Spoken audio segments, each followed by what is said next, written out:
Hello everyone, welcome to Equal To, and this is the second video of the second chapter of class 9 science, which is matter around us pure.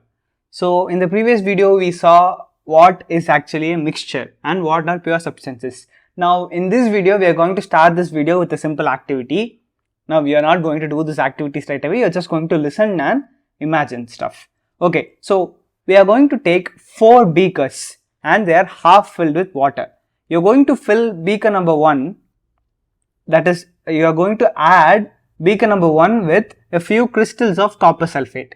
You are going to add beaker number 2 with a spatula of copper sulfate.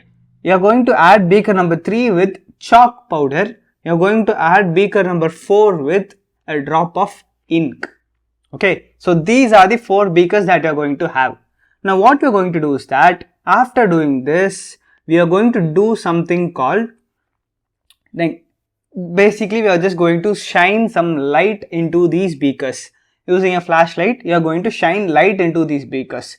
So what you will observe, okay, you will observe that the first 2 beakers, in those beakers you will not be able to trace the path of light. You will not be able to see the path in which the light goes. But in beakers 3 and 4, you will be able to trace the path of light. Now, why is this happening? This is something that we will be learning in this chapter. Okay, so it's an observation that in beaker number 3 and 4, you are able to see the path of light. Okay, fine. Now, after doing this, what you are going to do is that you are going to prepare an apparatus for filtration. Okay, so filtration is just basically you are going to filter your beaker's contents with a filter paper. Okay, so a filter paper is something that is round in shape and it is porous in nature. You are going to fold it in half and then again in half, and that will give you a sector of a square, a quadrant of a square. It will give you that, and once you try to squeeze it, it will become a cone. Okay, and this cone you are going to place it inside a funnel and you are going to pour your beaker's content into it and hold it in another one. So what you will observe is that in beaker number 1 and 2 there is no residue in the filter. So residue is what is left behind in the filter paper after the process of filtration. But in beaker number 3, which had chalk, you'll see a residue there, and in beaker number 4 as well you will have something. Okay, so basically you don't have to worry too much about that. In this area we are just going to focus on filtration. So filtration is basically done by folding filter paper into half and again into half. So you are folding it 2 times and that gives you a conic shape, and you are going to place it inside a funnel. So while placing inside a funnel, you are just going to apply 1 drop of water inside the funnel and you are going to place it. So it will help the filter paper to stick to the walls of the funnel. Okay, a drop of water will help in doing that. Now you are going to pour the beaker's content into it and capture. So you can see you are actually filtering the beaker's contents and you are going to observe if it has any residue or not.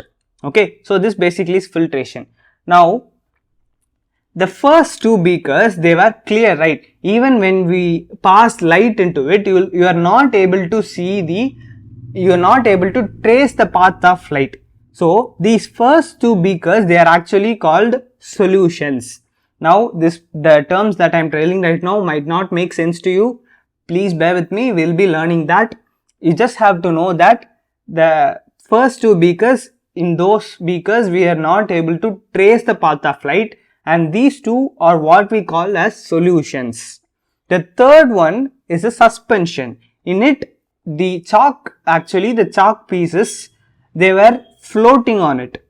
Okay, they were not exactly mixed together with water, they were actually floating on it, and you are able to see the path of light, and when during filtration you are able to observe the residue, the chalk were residue. And the last one is what we call a colloidal solution. Ink in water is a colloidal solution. It didn't filter much, but you are able to trace the light's path. So these were the 4 things. Now what exactly is a solution? This was the one that we told for the first 2 beakers, right? So basically a solution is a homogeneous mixture of 2 or more substances. So what is a homogeneous mixture?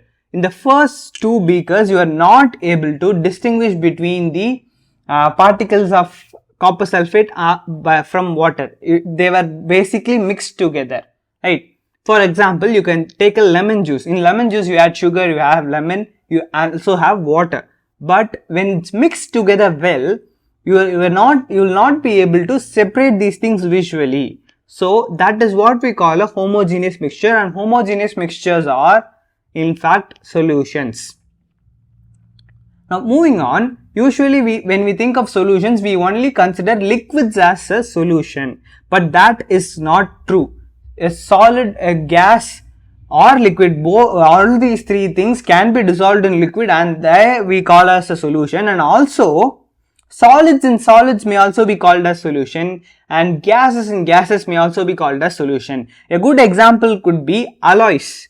Alloys is basically, most of the times we use alloys in our car wheels, right? You would have heard that alloy wheels. So those are mixtures of metals, okay, in different ratios. They mix metals together to form a solid mixture, solid solutions, okay. So those are called alloys. And gases in gas, obviously air is a solution. Obviously this is just to tell you that a solution might not just be liquid in state, it might be in solid, it might be in gas as well. So air is a mixture of all quantities, and you're not able to see with your eyes this portion of the air is nitrogen, this portion of the air is oxygen. You're not able to see it, right? So it's a homogeneous mixture, and that also is a solution. Moving on, alloys are basically mixtures of 2 or more metals. Okay, it might also have a non-metal in it, but they cannot be separated into their physical, into their components by using a physical method.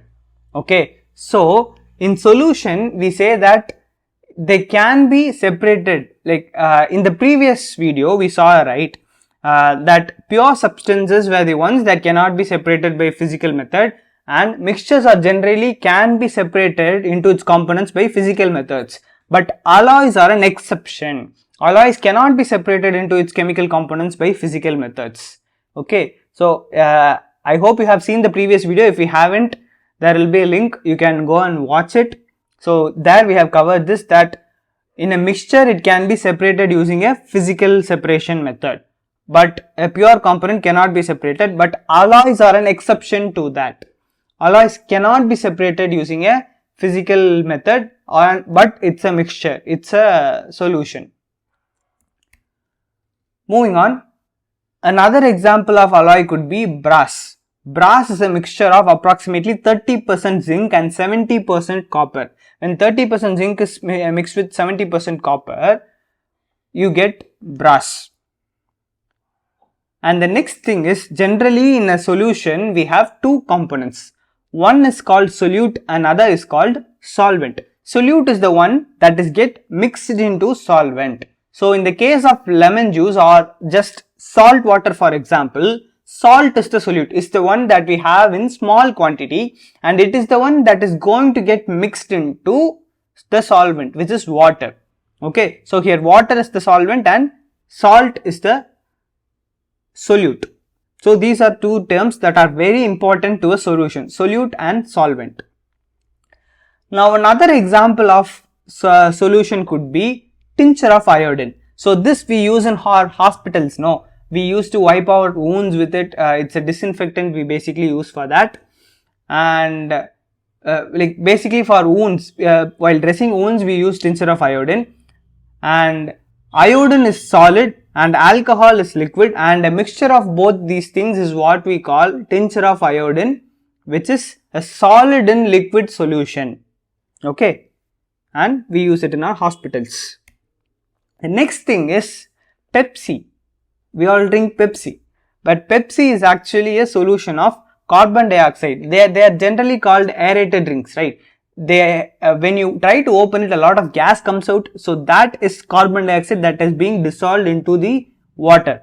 So carbon dioxide is the solute here and water is the solvent here, and it's a gas in liquid solution. Next thing is air. Air has 21% oxygen in it, 78% of nitrogen in it, and there are other gases in small quantities, and it's a gas in gas mixture, gas in gas solution. Now we are coming to the last part of this video, which is properties of a solution. A solution is basically a homogeneous mixture, and you will not be able to see the particles independently in a solution.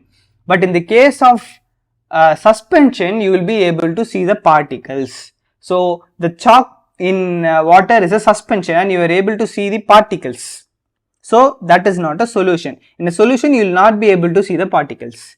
The path of light is not visible in a solution. So we saw that beaker 1 and 2, you are not able to see the path of light. The reason being, the particles are so small, they are not able to scatter light.